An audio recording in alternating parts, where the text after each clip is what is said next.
Okay, so around Thursday, this letter dated July 28th, and around Thursday, I received this letter for Tran from Maximus.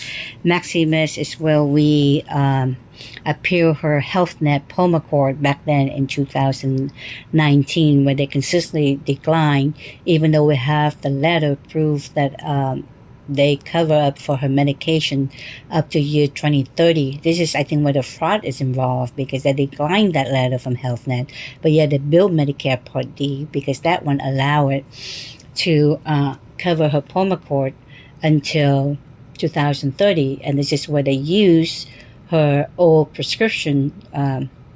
Where it used to be zero point 0.5 increased to 1 mg, they used the zero point 0.5 to fulfill their fraudulent activities there.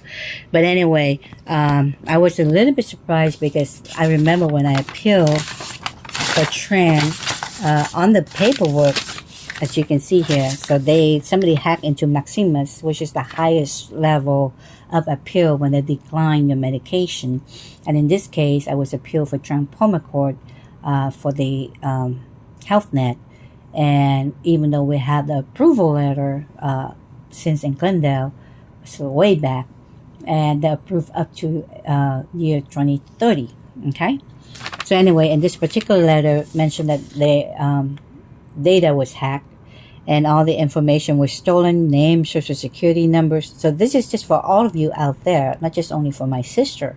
If you ever appeal to the highest level of the appeal in regards to your medication or services, healthcare services, your information has been hacked out there. But I don't recall driver license number and state identification number. But then again, it could be because based on the records that she has, Medicare, Medi-Cal, maybe that was in there.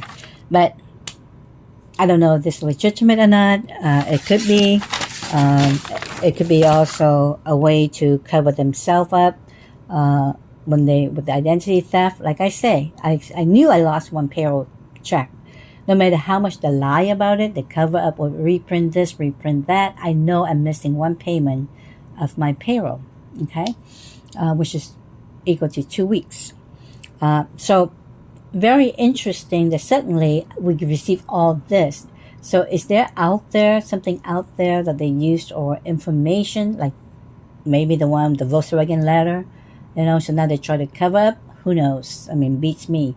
But these people, they are like an organized crime. They know they have the people in the system. That's why they was able to modify everything. And when the government is involved, the doom. There's not much you can do or say. Is there a law? Yeah, there's a law, but anyone's follow it? Nah.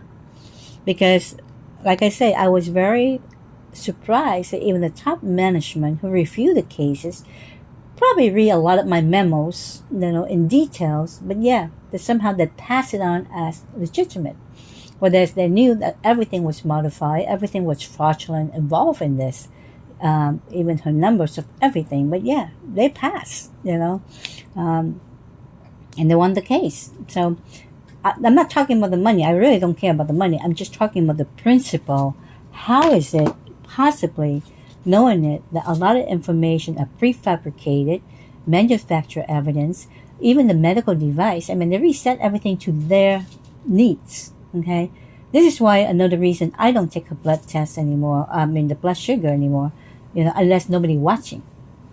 And they watch us 24/7, from the vent, from the smoke detector, from the lighting, everywhere. But if they notice I'm watching and recording, guess what? They reset that thing again to whatever the number the need is. So if I'm gonna test her, it's gonna be like false number, knowing that they know that